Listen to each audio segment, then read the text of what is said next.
Vous nous suivez de partout à travers le monde, madame, messieurs, bonjour et bienvenue à lundi matin. Lundi matin sur Univers Télévision, la chaîne au service du peuple, l'information, je vais dire au service du peuple. Vous le savez, lundi matin vous revient chaque semaine, en début des semaines bien entendu. C'est l'occasion pour nous de vous souhaiter un bon début des semaines dans vos familles. Mais aussi, je tiens à préciser que lundi matin, c'est la revue de presse commentée. Nous prenons l'actualité de toute la semaine, mais aussi les grands titres parus ce matin. Alors, je m'en vais très vite vous lire un grand titre que nous allons développer au cours de cette émission. Le chef de l'État angolais, Joao Lourenço, je vais dire, facilitateur désigné de l'Union africaine pour le processus de Luanda en vue d'une paix durable dans l'Est de la République démocratique du Congo, est attendu à Kinshasa ce lundi, où il doit consulter son homologue, le président Félix Antoine Tshisekedi Tshilombo. C'est un titre développé par l'ACP, l'Agence congolaise de presse. Et puisqu'on parle de l'Agence congolaise de presse, nous avons le réel plaisir de recevoir pour vous, messieurs, bienvenue Marie Bakou Mania, qui est directeur général de l'ACP. Bonjour et bienvenue. Bonjour Josué, merci de m'avoir invité. Très bien. Malgré plusieurs ratés, aujourd'hui on a fait l'essentiel pour qu'on soit là. Exactement, et les téléspectateurs d'Univers TV ont le réel plaisir de vous voir ce matin parmi nous. C'est avec vous que nous allons commenter l'actualité de la semaine, mais aussi les grands titres parus ce matin. Alors, l'ACP écrit sur la visite du président angolais, qui est le facilitateur désigné par l'Union africaine. Déjà, vous, à votre niveau, comment vous commentez, comment vous analysez sa visite ici à Kinshasa? Oui, c'est dans la suite logique de ce qui se passe actuellement dans le processus de Luanda. Le processus de Luanda, c'est le processus politico-diplomatico-militaire par lequel la communauté internationale, à travers l'Union africaine, a confié au président Joao Lourenço la responsabilité de conduire ces négociations, donc de jouer le rôle de médiateur entre le président Tshisekedi de la République démocratique du Congo et le président Kagame du Rwanda, l'agresseur de la République démocratique du Congo. Donc, le président Lourenço, qui revient de Kigali, lors de l'investiture du président rwandais, qui a été élu à 99,15% de suffrages. Un résultat très étonnant. Non, étonnant. Franchement, même les morts ont voté. Alors, de retour, certainement, qu'il a eu à échanger. Il y a eu également à consulter son homologue rwandais sur la question de l'Est congolais, où les troupes rwandaises sont présentes et où les troupes rwandaises combattent les forces armées de la République démocratique du Congo aux côtés de terroristes du mouvement du 23 mars, le M23. Donc c'est tout à fait normal. Donc il est venu, après avoir consulté le président Kagame à Kigali, certainement, il est venu également échanger. Il est venu en concertation avec son homologue congolais dans le cadre du processus de paix de Luanda, un processus qui est très avancé parce qu'il y a eu plusieurs réunions qui ont précédé cette rencontre d'aujourd'hui. On a eu des réunions avec les experts. Il y a eu également les réunions ministérielles. Notre ministre des Affaires étrangères avait effectué le déplacement de Luanda il y a quelques jours. Et les experts également ont eu à discuter pour voir les contours de ce que serait ce processus de paix. Alors exactement, il vient après avoir consulté le président Paul Kagame, vous l'avez dit. Mais là, il essaie de rapprocher la République démocratique du Congo, ou je vais dire Kinshasa et Kigali, pour une négociation, pendant que le chef de l'État, lui, s'oppose à la négociation. Il dit plutôt qu'il va parler à Paul Kagame et non pas négocier avec lui. Quelle est la chance que vous donnez à ce processus de pouvoir rassembler ou rapprocher Kinshasa et Kigali? Ben écoutez, le président Tshisekedi n'a jamais refusé de parler avec son homologue rwandais. Le président Tshisekedi était le premier à offrir même des richesses congolaises en disant, bon, au nom de la paix et au nom de notre fraternité au niveau de la sous-région, venez qu'on puisse travailler la main dans la main. Mais on sait comment le président Kagame s'est comporté par la suite. Hein, il a pratiquement poignardé son frère. Hein. Vous rappelez-vous, le président de la République avait considéré le président Kagame comme son frère, parce que, qu'on le veuille ou non, les Rwandais sont nos frères.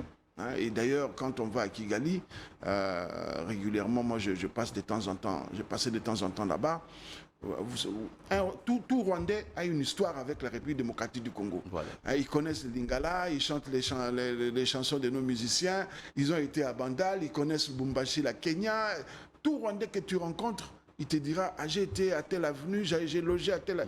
Donc ce sont des gens qui connaissent le Congo, qui connaissent les Congolais, et on est des frères. Il y a un régime, il y a un groupe de gens, il y a un noyau qui est opposé à la paix, un noyau de sanguinaires qui font en sorte qu'il n'y ait pas de stabilité dans l'Est pour des raisons de prédation. Ça, on ne le dira jamais assez, parce que la balkanisation, ils peuvent tout faire. Ils ne réussiront pas, mais pour des raisons de prédation, ils sont en train de déstabiliser l'Est congolais. Pour autant, le président a fixé des limites. Est-ce qu'on va négocier avec l'agresseur alors qu'il est sur le territoire? Pour le moment, et le président de la République a raison, il n'est pas question de négocier. Il est question de parler. Hein, dire à Kagame, monsieur, quand est-ce que vous quittez? Et puis même lui poser la question, qu'est-ce que vous êtes venu faire chez nous? Hein, donc ce sont des questions essentielles que le président de la République doit poser au président Kagame en présence des témoins qui sont les facilitateurs et certainement dans les coulisses. Il y a aussi beaucoup d'acteurs, beaucoup d'acteurs internationaux qui interviennent dans ce dossier, parce que lorsqu'on a vu par avant, il y avait la trêve internationale, la trêve humanitaire obtenue par les États-Unis. Ça veut dire qu'il n'y a pas que les acteurs visibles, il y a aussi des acteurs invisibles qui travaillent pour qu'il y ait cette stabilisation de l'Est congolais, pour que le Rwanda puisse quitter effectivement les sols congolais. Et vous verrez, lorsque le Rwanda aurait quitté le sol congolais, le Rwanda qui a bénéficié de soutiens massifs, des soutiens militaires massifs à une certaine époque, au lieu de sécuriser son territoire et de sécuriser son peuple, grâce à ces soutiens massifs, le Rwanda a traversé avec des armes sophistiquées. Ce n'est pas moi qui le dis, c'est le secrétaire général des Nations Unies qui le dit, des armes sophistiquées que la MONUSCO, donc que la communauté internationale n'a pas. Voyez-vous à quel niveau se situe le problème? Et là, demain, lorsqu'on obtiendrait que le Rwanda, l'armée rwandaise quitte la RDC, c'est en ce moment-là qu'on peut espérer avoir une paix durable, parce que le M23, c'est une coquille vide. Exactement. Alors, la feuille de route de Luanda, vous accordez encore du crédit à ces documents, quand on sait que beaucoup des dispositions ne sont toujours pas respectées par l'agresseur. Ben écoutez, même quand on se bat, on doit continuer à se parler. Hein. Ça, c'est la technique que tout le monde adopte. On se bat et on se parle. La feuille de route de Luanda, tout le monde fait confiance au président Lourenço. Le président Lourenço va devoir trouver la formule qu'il faut pour relancer cette feuille de route et même l'actualiser. Et je suis sûr qu'on va l'actualiser. D'ailleurs, des engagements ont été pris du côté congolais, les désarmements des FDLR, parce qu'il faut couper l'herbe au pied des Kagame. Le prétexte qui a toujours été avancé, c'est de dire qu'il y a des FDLR, il faut les neutraliser. Cette fois-ci, la RDC a dit, on va le faire, et on ne va pas le faire. Serge, le président d'ailleurs, a précisé les choses. Parce qu'il faut se rappeler, moi j'aimerais un peu m'étendre là-dessus, il faut se rappeler, le président l'a dit si adroitement, les FDLR ne sont pas venus invités par les autorités congolaises, les autorités zaïroises de l'époque, de 1994. C'est la communauté internationale qui a mis la pression, la forte pression, sur la République, les Zaïre de l'époque, le président Mobutu, le gouvernement du président Mobutu. Je me rappelle que le Premier ministre Kingo à l'époque avait dit niet, les réfugiés n'entrent pas, et le président Mobutu avait dû, sous pression, prendre une décision contraire et ouvrir grandement les frontières. Et qu'est-ce qui s'est passé lorsqu'on a ouvert les frontières? Les Rwandais ont traversé, le gouvernement rwandais de l'époque, plus de 2 millions de personnes ont traversé la frontière. Vous savez, nos frontières ne sont pas sécurisées au mètre près. Les gens sont entrés par tous les moyens possibles en République démocratique du Congo, au Zaïre de l'époque. Les Rwandais sont entrés et malheureusement, ils sont entrés avec les armes, les bagages, les chèvres, les bœufs. Ils sont entrés même avec la Banque centrale. Donc, la communauté internationale, au lieu à l'époque d'aider le Zaïre, qui était déjà en difficulté, l'armée était déjà en difficulté, au lieu d'aider le Zaïre à désarmer ces hommes qui étaient accusés de génocide, on les a laissés entrer comme ça avec tout ce qu'ils avaient comme armes. Et arrivés au Congo, ils se sont réorganisés. Mais par la suite, et c'est pourquoi je disais que je voudrais bien m'étendre pour qu'une partie n'occulte pas la partie essentielle. Par la suite, le Rwanda s'est chargé de neutraliser ces FDLR. Avec l'AFDL, on se rappellera, ils ont massacré 200 000 Hutus sur le sol congolais. Ils les ont poursuivis jusqu'à Kinshasa. Donc, à Kisangani, Tingi, Kisangani, Mbandaka, ce sont des choses qui sont documentées. Comment l'AFDL, les militaires rwandais de l'expédition AFDL, comment ils avaient massacré 200 000 Hutus. 200 000 Hutus, et ils ont également massacré des Congolais. Donc, parce que de toutes les manières, quand ils massacrent les Hutus, ils ne vont pas demander aux Congolais qui sont là, est-ce que vous pouvez nous montrer votre carte d'identité? Ils tuent sans regarder. Voilà. Et ça, la communauté internationale avait fermé les yeux. 200 000 personnes qui manquaient à l'appel. Et personne n'a bougé son petit doigt pour demander des comptes à qui que ce soit. Jusqu'aujourd'hui, il y a eu 200 000 personnes qui ont été massacrées et la communauté internationale n'avait pas bougé. Puis, il y a eu le RCD. Il faut qu'on se rappelle aussi, qu'on ne soit pas amnésique. Il y a eu le RCD qui a fait également le même boulot. Et depuis plus de 30 ans, le Rwanda vient. Et il y a eu même des opérations conjointes. L'armée rwandaise, invitée par les autorités de la République démocratique du Congo, vous vous rappellerez à l'époque du président Kabila, c'était, je crois, Umoja Wetu, quelque chose de pareil. L'armée rwandaise a traversé pour traquer les FDLR. Aujourd'hui, on parle encore des FDLR. Ben, aujourd'hui, dans sa sagesse et dans son intelligence stratégique, le président de la République a donc accepté qu'on le fasse. Et moi, je suis heureux.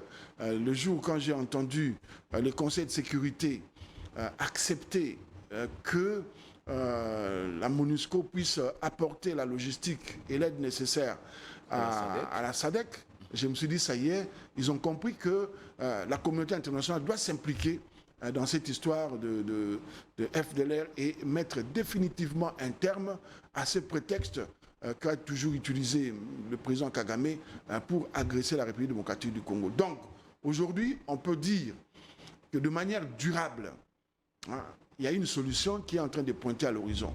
L'agresseur n'aura plus de prétexte. Parce qu'aujourd'hui, nous subissons, nous nous défendons. Voilà. Mais demain, lorsqu'il viendrait sans raison nous agresser, eh bien, dites-vous bien, la République démocratique du Congo serait dans son droit d'aller également attaquer le Rwanda. Très bien.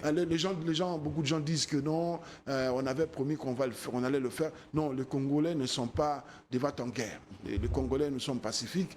Mais quand ça dépasse les limites, on sait faire et nous pouvons frapper le Rwanda à tout moment et à n'importe quel endroit parce qu'on en a les capacités. Alors, puisque vous parlez de l'engagement que nous avons pris, lequel engagement est contenu dans l'accord sur les cessez-le-feu. Mais déjà, en prenant cet engagement-là de neutraliser ces groupes, c'est une façon, ce n'est pas une façon de dire que la RDC soutient aussi une forme de rébellion contre le régime de Kigali. Non, non, pas du tout. Nous-mêmes aussi. Beaucoup d'observateurs estiment que cet engagement nous met à genoux. Pas du tout. Moi, je pense que c'est ceux qui voient les choses de manière apparente ont cette impression. Mais s'il faut aller dans la profondeur des choses, au contraire, cet engagement est en train... Voyez-vous pourquoi aujourd'hui, et le président l'a dit à juste titre, c'est Kagame qui est demandeur de cesser le feu. Ce n'est pas par hasard. Ce n'est vraiment pas par hasard. Il faut que les gens aillent au-delà de ce qui est apparent. Alors qu'il nie la présence de ces troupes sur le sol congolais. C'est attesté parce que ce n'est même pas les Congolais qui le disent. Maintenant, c'est la communauté internationale à travers les rapports des experts onusiens qui ont même documenté le nombre de militaires rwandais qui sont sur le sol congolais. Mais quand on dit qu'on prétend que les Congolais sont avec les FDLR, mais le seul commandant qui avait osé parler avec les FDLR. Il est aujourd'hui en prison. Il est en prison, les autorités l'ont arrêté parce que l'ordre était formellement donné, pas de contact avec les FDLR. Donc celui qui avait osé, il est en prison. En plus de ça, la République démocratique du Congo fait face à plusieurs groupes armés, entretenus par le Rwanda notamment, pour entretenir la psychose, la peur et ainsi pousser les gens à fuir leur terre avec l'idée derrière la tête de les occuper par après. Bon, ça c'est un autre débat, mais pour tout analyste averti, il faut intégrer ça dans l'analyse. Et les FDLR, c'est parmi les groupes les plus dangereux qui tuent les Congolais. Voilà, ils nous ont créé des problèmes avec l'ambassadeur d'Italie. Oui, oui. Selon plusieurs sources, ce sont eux qui avaient tenté de l'enlever pour demander par après des rançons. Et ça aurait tourné mal, selon plusieurs sources que nous avions contactées. Donc, vous vous rendez compte que le FDLR sont un problème, pas pour le Rwanda. Ils n'ont jamais attaqué le Rwanda, mais c'est un problème pour les Congolais qu'ils tuent, qu'ils massacrent à longueur de journée. Comment est-ce que le Congolais, la partie congolaise, peut avoir comme allié des gens qui tuent et massacrent sa population? Ça n'a aucun sens. Les FDLR sont là, ils tuent, ils massacrent la population. Ils sont également dans la prédation, ils prennent le minerai, ils exportent par le Rwanda. Allez-y comprendre quelque chose. C'est paradoxal.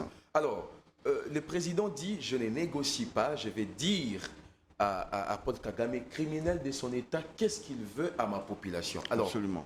Puisque le président ne va pas négocier, qu'est-ce qui va suivre? On ne négocie pas, mais on va parler avec le Rwanda. Mais c'est quoi la solution durable? La solution durable, c'est demander au Rwanda de retirer son armée qui est sur la terre congolaise parce qu'elle n'a pas été invitée. C'est si simple que ça. C'est aussi contenu dans les conventions internationales. Monsieur, vous venez chez nous sans notre invitation, dégagez. Et la communauté internationale va être témoin à travers les médiateurs Lourenço que le Congo ne veut pas autre chose que de demander au Rwanda de rentrer chez lui, aux Rwandais de rentrer chez eux. Dès que le Rwandais serait rentré chez eux, je vous assure, la solution serait trouvée entre Congolais. Entre Congolais, la solution, elle est dans la Constitution. Notre Constitution, elle a des faiblesses, mais elle est là, elle est en vigueur. Aujourd'hui, en vigueur, nous avons nos lois. Ceux qui vont se trouver en position délicate, ils seront sanctionnés par la loi. Et ceux qui ne seront pas en position délicate, on peut les brebis égarés, les enfants prodiges, on les récupère toujours parce qu'on n'a pas où les chasser. On ne va pas les jeter à la mer ou les jeter dans le fleuve Congo. On va les prendre et les mettre comme des enfants, les rééduquer afin qu'ils puissent réapprendre le patriotisme, l'amour de la patrie, l'amour de la population congolaise. Ce sont des enfants, ce sont des Congolais. Il n'y a pas de problème qu'on puisse demain travailler avec eux. Mais seulement ceux qui vont être compromis, ceux qui vont être reconnus coupables, responsables de faits infractionnels imprescriptibles, ceux-là, évidemment, ils doivent répondre de leurs actes devant la loi. Alors, si le Rwanda ne respecte pas les accords, si le Rwanda ne respecte rien du tout, je vais parler là de la trêve humanitaire qui a permis, selon certains analystes, au Rwanda d'ailleurs, d'avoir le couloir pour récupérer certains territoires. Je parle des forces rwandaises qui appuient les M23. Vous ne pensez pas que la simple parole de dire à Paul Kagame de retirer ses troupes ne sera pas suffisante? Il faut une pression intense sur Paul Kagame. Aujourd'hui, la pression. Pourquoi pas la guerre arriver jusque-là? Ce qu'il faut aujourd'hui, c'est la pression. Moi, je ne comprends pas quand les gens disent qu'il n'y a pas de guerre. Mais moi, je connais des jeunes gens qui meurent. Okay. Oui, nos militaires qui meurent. Ils ne meurent pas par le paludisme. C'est la guerre. C'est parce qu'ils sont tués par les balles de Kagame, de l'armée rwandaise. Donc, on est en situation de guerre depuis 30 ans. C'est depuis 30 ans que ça dure. L'Est congolais déstabilisé, ça fait 30 ans. La guerre, elle est là. La guerre, ce n'est pas seulement parce qu'on ne l'aurait pas déclaré formellement qu'elle n'est pas là. La guerre est là, la situation de guerre est là. Il y a plus de 5 millions de déplacés, provoqués par l'instabilité imposée par le Rwanda. Donc ne continuons pas à penser qu'il n'y a pas la guerre. Il y a la guerre. Bon, formellement, on n'a pas encore déclaré la guerre. Justement, c'est pour laisser des opportunités, laisser des passerelles de paix. c'est pour qu'on continue. En se battant, on continue également à parler. Ce sont des postures qui sont acceptées sur le plan diplomatique, et ce sont des postures de sagesse. Aujourd'hui, si on coupe tout, nous allons d'abord commencer par remettre les ponts, et puis ça va retarder les échéances. Alors que si les ponts sont toujours là, on peut négocier, continuer à négocier et trouver des solutions rapidement, parce que rappelez-vous, toutes les guerres, même quand il y a des victoires, même quand il y a des défaites, ça se termine toujours autour d'une table de négociation. Même pour dire que nous avons perdu, c'est toujours autour d'une table. Donc, restons focus sur les négociations, sur le processus de Luanda. C'est un processus qui est favorable pour l'ensemble de la sous-région. Parce qu'un Congo stable, c'est toute la sous-région des Grands Lacs qui serait également stable et stabilisée. Très bien. Alors, c'est pour ça d'ailleurs que la République démocratique du Congo a dû réhabiliter la peine des morts. Nanga et consorts condamnés par la justice congolaise, mais l'Union européenne s'y oppose. Dans un communiqué, elle parle, cette institution, d'un recul démocratique. Alors, à quel jeu joue l'Union européenne? Ben écoutez, ce sont des principes, ils ont juste rappelé des principes. Des principes, ben, les amis, les partenaires, ils peuvent rappeler des principes. On prend note et on se limite là. On est un État souverain. Exactement. On est un État souverain. Lorsqu'on tue des Congolais, ce ne sont pas des Belges, ce ne sont pas des Polonais, ce ne sont pas des Français, ce ne sont pas des Allemands qui sont tués. C'est des Congolais qui sont tués. Et lorsqu'on tue les Congolais, il n'y a pas de droits de l'homme, on ne parle pas des droits de l'homme. Quand l'armée rwandaise bombarde des écoles, des hôpitaux, des habitations des civils, des camps de réfugiés, ça c'est encore plus grave. Où est l'Union européenne? Que fait l'Union européenne pour arrêter tout ça? Et lorsque la République démocratique du Congo prend des dispositions pour ses citoyens qui accompagnent ces massacres barbares des civils, ben, l'Union européenne peut donner son avis, c'est un ami, c'est un partenaire, il donne son avis, on prend note et puis on avance. Nous sommes souverains, nous arrangeons notre lit tel que nous le pensons, pour nos intérêts, les intérêts de notre République qui est en danger. Si on continue à être encore toujours complaisant envers ceux qui prennent les armes contre la République, je pense que nous avons encore l'instabilisation du pays va s'installer encore pour eux une demi-siècle ou peut-être même atteindre un siècle. Alors, on n'en veut pas. Dans un contexte de complot international contre la RDC, qui selon vous peut aider Kinshasa à travers un mandat d'arrêt international que le ministre de la Justice est en train de préconiser, pour bien entendu mettre la main sur les complices des Kagame? Ben écoutez, les États ont des obligations. Quand il y a des accords qui existent, il y a des obligations, notamment d'extradition. Ben, ne vous en faites pas. Ce qui se fait, certaines personnes ne se rendent pas compte de la gravité et de l'intensité de ce qui est en train de se faire. Mais ce qui se fait, ce sont des choses qui auront des conséquences absolument. Même pas aujourd'hui, mais après. Rappelez-vous du président Nelson Mandela. Il avait des difficultés pour entrer aux États-Unis parce qu'il était classé parmi les terroristes. Bien que devenu président, il fallait beaucoup de choses pour qu'on puisse enlever son nom parmi les terroristes. Donc, vous êtes condamné à mort. Il ne faut pas s'en réjouir. Il ne faut pas s'en réjouir parce qu'on ne sait jamais. On ne sait jamais, vous pouvez vous retrouver en Tanzanie, je donne comme ça le nom d'un pays, la Tanzanie ou l'Afrique du Sud, ou encore aux États-Unis ou en France, et puis on vous prend et on vous extrade. Voyez-vous les conséquences.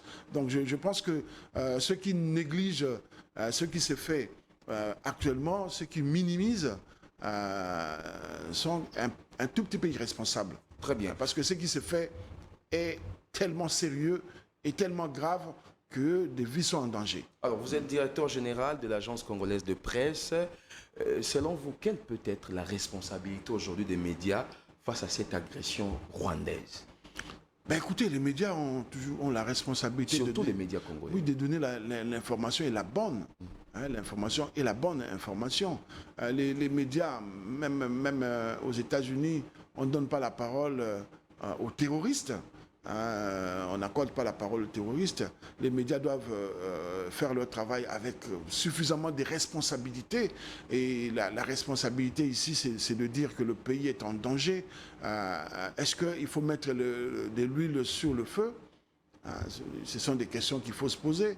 Est-ce que demain, si on livre une information sans la traiter, parce que souvent ici c'est brut, ou encore lorsqu'on se lance dans la manipulation, ça c'est très important parce qu'il y a beaucoup de manipulations actuellement dans le pays, énormément de manipulations dans le pays à travers les médias, des camps qui s'affrontent. On a vu dans les dossiers Nicolas Kazadi comment les gens se sont affrontés, comment la manipulation a pris le dessus sur la raison. Nous devons nous réveiller et dire que le pays est en danger. Nous devons arrêter la distraction. Moi, je pense même que on aurait dû, nous médias, moi je preste plus comme journaliste, mais maintenant comme mandataire, mais j'aurais demandé à vous, mes ex-collègues, s'il vous plaît, décrétez un moratoire. Arrêtez de vous battre pour des questions qui fragilisent la cohésion nationale. Interdisez-vous de dire des choses qui vont décourager les troupes au front. Ces jeunes gens qui meurent, qui sont dans des conditions difficiles. Arrêtez de les démoraliser avec des informations qui, ma foi, parfois avec des manipulations, moi je préfère appeler ça des manipulations plutôt que des informations, des manipulations pour des raisons, des intérêts de certaines personnes tapis dans l'ombre, alors que vous ne maîtrisez même pas les vraies intentions qui habitent ces personnes. Vous vous lancez dans une guerre. Ah, Nicolas Kazadi a fait ceci. Ah, c'est Julien Linguette qui a fait cela, etc. Peut-être même que ces gens ne sont même pas concernés par cette guerre-là et que la manipulation vient de très loin. Attention, j'ai lancé un appel vibrant à tous mes compatriotes journalistes. Votre responsabilité est grande parce que vous êtes capable de mettre le feu aux poudres et vous êtes également capable d'apaiser les esprits et de favoriser la cohésion nationale. Aujourd'hui, vous avez, face à l'agression, le plus important, c'est de favoriser la cohésion nationale. C'est de favoriser la cohésion nationale. Moi, je suis pour, et je soutiens toujours des journalistes qui, dans leurs écrits ou dans leurs commentaires, appellent à ce que tout le monde puisse se mettre ensemble, que le président de la République mette une dynamique pour qu'il parle avec Fayoulou, Katumbi, Joseph Kabila, tout le monde. Moi, j'appuie ces genres de journalistes qui envoient des messages de cohésion, des messages d'unité, plutôt que des gens qui envoient des messages qui découragent tout le monde, des messages qui passent des messages qui manipulent l'opinion pour monter les uns contre les autres et avoir dans ce pays un camp des biens, un camp des personnes bons, et de l'autre côté, un camp de personnes à abattre, à jeter sur le fleuve Congo. Je pense que la responsabilité du journaliste aujourd'hui, c'est à ce niveau-là, et cette responsabilité, elle est historique. Demain, nos enfants nous jugeront. Quand vous faites vos shows, dites-vous, pensez toujours ce que votre petit-fils, dans 50 ans, 100 ans, dira de vous lorsqu'il aura vu le show que nous voyons régulièrement, lorsqu'il aura lu des textes incendiaires que nous lisons régulièrement. En tout cas, la responsabilité du journaliste est très engagée. Et là, je suis heureux parce qu'on dit déjà que le fonds pour organiser le congrès de l'Union nationale de la presse du Congo sont rendus disponibles par les gouvernements et que ce n'est plus qu'une question de jours et d'heures. Je pense que l'UNPC rénové, conformément aux recommandations que nous avions formulées lors des États généraux de la presse, je pense que cette UNPC-là va permettre à ce que la sanction puisse être la correction qui s'impose contre ceux qui travaillent contre les intérêts de la République, ceux qui travaillent contre les intérêts de l'information. Parce que lorsque vous induisez la population en erreur, sachez que vous ne travaillez pas contre l'information. Vous travaillez contre l'information. Voilà. Vous travaillez non seulement contre la République, mais également contre l'information. Et travailler contre l'information est criminel, plus au même titre que entrer en rébellion. Très bien. Alors, on va dire un mot rapidement en politique avant de clore cette première partie des lundis matins. On parle des médias.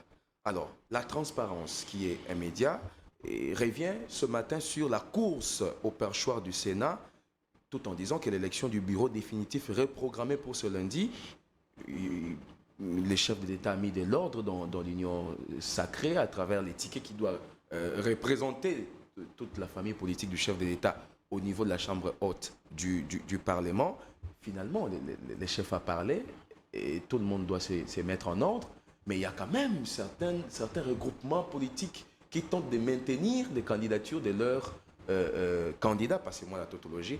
Comment vous, à votre niveau, déjà, vous analysez cette situation-là? Ouais, nous, on savait que, au niveau de la CP, on savait que le chef de l'État avait réuni les bonzes de l'Union sacrée et qu'il leur a donné il les a aidés à trouver un consensus entre eux. Il les a aidés, il n'a pas imposé, il les a aidés, il les a accompagnés et ils ont trouvé un consensus, ils ont proposé un ticket. Mais s'il y a des gens qui vont à l'encontre de ce ticket proposé par l'Union sacrée, par le présidium de l'Union sacrée, c'est de leur droit. C'est la démocratie. C'est ça aussi, la vitalité de la démocratie, c'est de laisser les gens s'émouvoir, c'est de laisser les gens la possibilité d'intervenir et de s'exprimer. Et lorsque les gens posent des actes, il ne faut pas les condamner pour cela, il ne faut pas les guillotiner parce qu'ils auraient posé la candidature. Le jeu démocratique va se jouer. Et certainement, le ticket de l'Union sacrée, qui est le ticket majoritaire, va l'emporter. Donc, il n'y a même pas à se lamenter. D'ailleurs, ironiquement, je me suis moqué du score de 99,15% de Paul Kagame. Donc, ne me demandez pas moi, qui suis démocrate convaincu, que je dise que, bon, il faut que tout le monde, tatabo moko, mamabo moko. Non, non, non. Ou voter vert comme on avait connu à notre époque de Mobutu. Nous, voilà. On votait. C'était soit vous votez vert, soit vous votez rouge. Et tout le monde était obligé de voter vert. Non. Aujourd'hui, moi, j'aimerais que les joutes soient équitables, que si un candidat qui n'était pas de l'Union sacrée a gagné l'estime de ses pairs du Sénat qui passent, moi, ça ne me gênerait nullement. Au contraire, j'applaudirais parce que la démocratie a joué, parce que moi, je crois à la démocratie. Depuis mon jeune âge, j'ai toujours cru à la démocratie. Ce n'est pas aujourd'hui que je vais commencer à blâmer ceux qui appliquent la démocratie. Nous, on a été des disciples d'un démocrate, un démocrate indécrottable, un démocrate convaincu et convaincant. Donc on ne peut pas faire le contraire aujourd'hui, que nous avons aujourd'hui l'âge de réfléchir, l'âge aussi de donner des orientations et de guider notre peuple vers la voie démocratique. Ce qui se fait là, c'est l'expression de la démocratie. Il faut l'encourager. De l'autre côté aussi, il ne faut pas encourager le mercenariat, il ne faut pas encourager les vagabondages politiques. Les gens doivent s'assumer. Mais si un vagabond politique, entre guillemets, s'il est accepté par la majorité des sénateurs, moi, je ne ferai pas injure à cette majorité des sénateurs pour les critiquer. J'applaudirai parce que c'est l'expression de la démocratie. Alors, pourquoi pas les primaires, comme ça a été pour les cas de Vital Kamerhe? C'est aussi une solution. Voilà. C'est aussi une solution. Mais aujourd'hui, est-ce qu'on en a besoin? Moi, je pense qu'on n'en a pas besoin. Pour les cas de l'Assemblée nationale, c'était nécessaire d'organiser les primaires parce que vous vous rendrez compte qui s'était proposé comme candidat, c'était des poids lourds de l'Union sacrée. Il s'est rentré dedans entre eux. Vous aviez le Mbosso, vous avez les Vital Kamerhe, vous avez les Bahati. Alors aujourd'hui... Et l'idée était aussi venue d'eux-mêmes. Eux-mêmes avaient sollicité qu'il y ait des primaires. Mais au niveau du Sénat, je pense que les jeux sont faits. Ça va se jouer essentiellement entre Samalou Kondé et le patriarche Jonas Mukamba. Écoutez, moi je voudrais bien placer un mot sur le patriarche Jonas Mukamba, un Kassaïen qui se fait élire à l'Équateur. Franchement, il y a des signaux qui sont tels que si ce monsieur... Et puis, c'est les doyens d'âge, 93 ans ou 94 ans, si je ne me trompe pas. C'est parmi les rares qui ont participé aux travaux de la table ronde qui ont assisté à l'indépendance de la République démocratique du Congo le 30 juin 1960. C'est toute une bibliothèque. Mais si, par bonheur, je ne sais pas moi, si par bonheur, les sénateurs estiment que c'est lui qui devrait présider aux destinées, ben moi je pense que les candidats de l'Union sacrée devraient se plier. Mais si aussi les candidats de l'Union sacrée gagnent, ben, il n'y a vraiment pas un problème parce que la démocratie aurait tranché et c'est la voix de la majorité qui compte. Alors, je vous pose peut-être la dernière question. Si à chaque fois, ça doit être le chef de l'État qui doit trancher, si à chaque fois les violons ne s'accordent pas au sein de la famille politique Union sacrée, alors là, il y a matière à réflexion. Non, pas du tout. Pas du tout. Il n'y a pas matière à réflexion. Non, non. Notamment pour 2028. Bon, écoutez, aujourd'hui, nous sommes en 2024. 24, voilà. On a encore plus ou moins 3 ans et demi à gérer le pays. Donc, l'Union sacrée a encore 3 ans et demi avec le président Tshisekedi pour gérer le pays. Ne parlons pas encore de 2028. Je me réserverai de parler de 2028 parce que nous n'avons pas le contrôle de l'avenir des uns et des autres.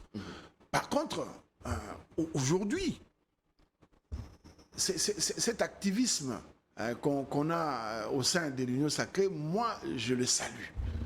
J'estime que c'est ça la démocratie. C'est ceux qui ne sont pas habitués.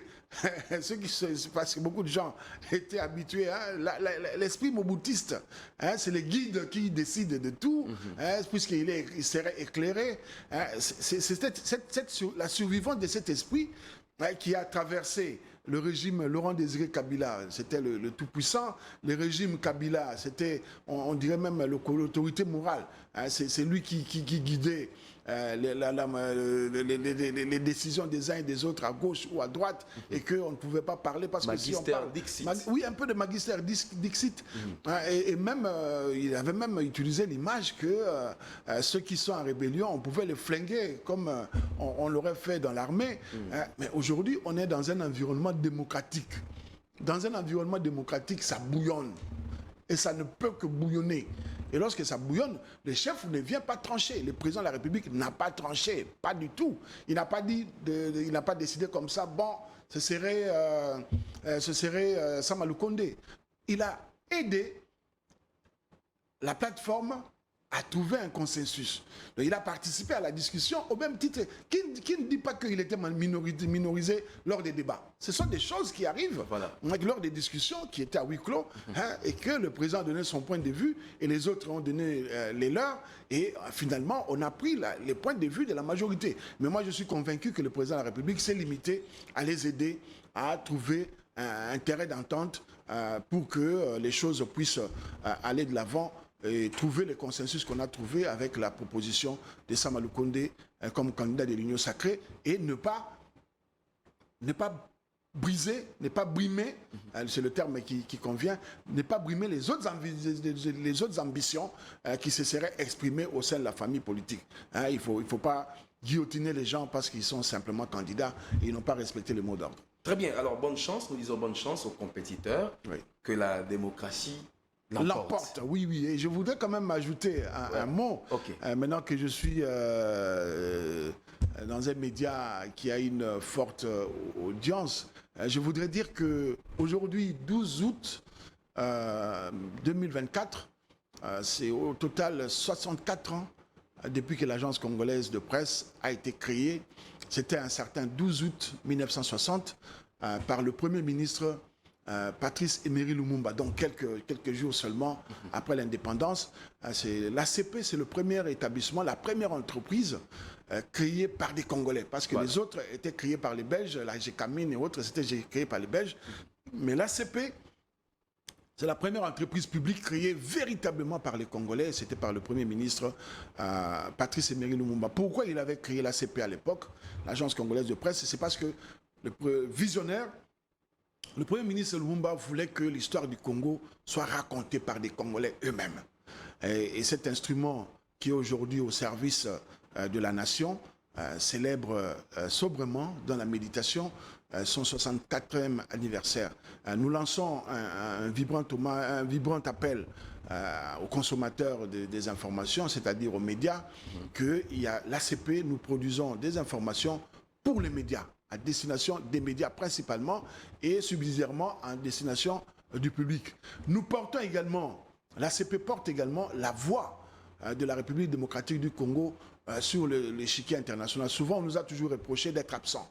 Mais aujourd'hui, grâce à l'ACP qui a noué des partenariats pratiquement à travers toute la planète et qui va continuer à nouer des partenariats, nous comptons porter l'information congolaise sur la place internationale.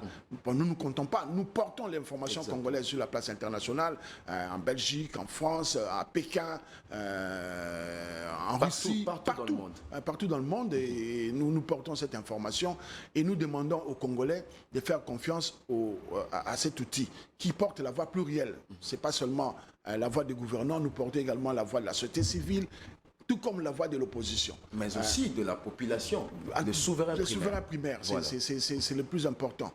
Et pour terminer, c'est aussi l'occasion pour moi de lancer un vibrant appel au pouvoir public. L'ACP, c'est un instrument entre les mains du pouvoir public congolais, qui est également un outil diplomatique important. Il s'est fait malheureusement qu'aujourd'hui, on est buté à des difficultés d'ordre logistique et matériel pour notamment réaliser notre fil d'actualité qui est le Telex et le temps moderne. Voilà. La ZAP à l'époque avait fait la pluie et les beaux temps parce qu'il y avait la technologie de pointe qui était à l'époque le Telex. Et aujourd'hui, nous nous battons avec des partenaires extérieurs, notamment marocains, pour mettre en place notre fil d'actualité, mais c'est insuffisant sans l'accompagnement de nos pouvoirs publics, de notre gouvernement, de la République. Accompagner l'ACP, vous n'aurez plus, messieurs les ministres, messieurs les députés, messieurs les responsables, messieurs les gouverneurs de province, appuyer l'ACP, une ACP forte. Vous n'aurez même plus besoin d'aller solliciter des interviews auprès des médias étrangers, voilà. Pour que votre voix porte à l'extérieur.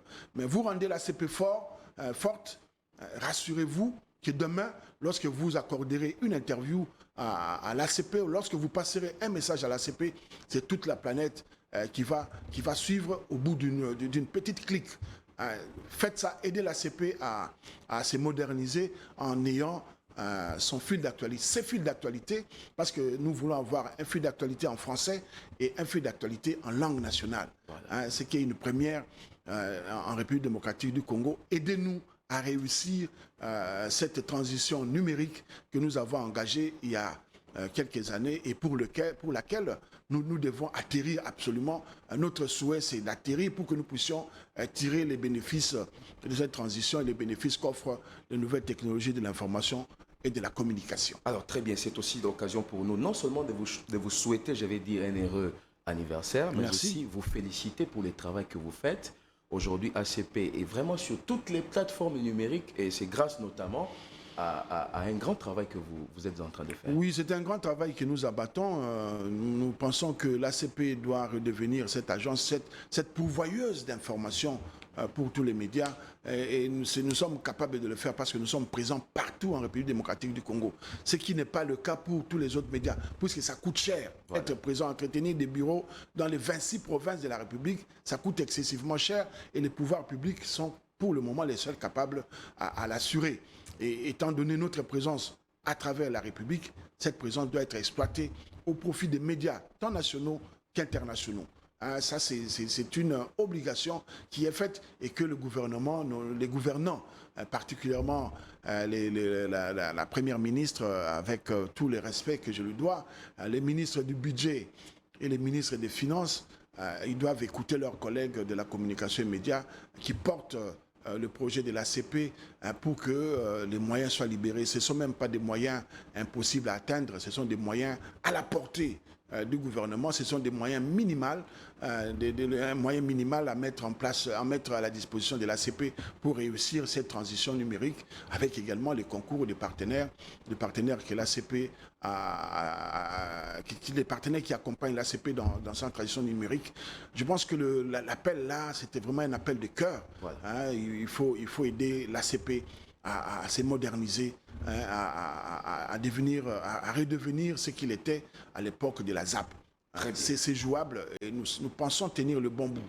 Alors, nous sommes arrivés à la fin, mais une question, puisque ceux qui nous suivent nous la posent. On s'est réveillé ce matin avec un autre secrétaire général au niveau de l'UDPS. Bon, bien qu'il est aussi contesté par les Kabuya, c'est la vitalité de la démocratie, comme vous l'avez dit. La vitalité de la démocratie. Les chefs, dans son interview, l'avaient aussi dit, que l'UDPS, c'est le seul parti politique où vous sentez que lorsqu'on n'est pas d'accord avec vous, on l'exprime. On le dit ouvertement, on ne se cache pas. On le dit ouvertement qu'on n'est pas d'accord et on se chamaille. Hein. Souvent, c'est beaucoup de chaleur. Mais finalement, on trouve toujours des solutions. Bon, écoutez, d'un côté, cette structure, c'est la structure qui avait élevé Augustin Kabuya aux fonctions de secrétaire général. Voilà. Et aujourd'hui, elle a pris un acte contraire. Est-ce que c'est le moment pour Augustin Kabuya de tirer les conséquences de cette situation? Même moi, je me pose toujours la question, est-ce que la forme a été respectée? Ça, c'est mon point de vue. Okay. Est-ce que la forme a été respectée? Et le conseil que moi, je peux donner, parce que là, sur ça, je ne voudrais vraiment pas prendre position, et étant donné que je ne maîtrise pas, hein, à mes amis, j'ai toujours posé la question, on reproche quoi, hein, à Augustin Kabuya? Mais lorsque j'entends les reproches qui sont formulés, je me dis, mais ça peut être résolu dans un cadre, dans les concertations. Il n'a pas fait ceci, il n'a pas fait cela.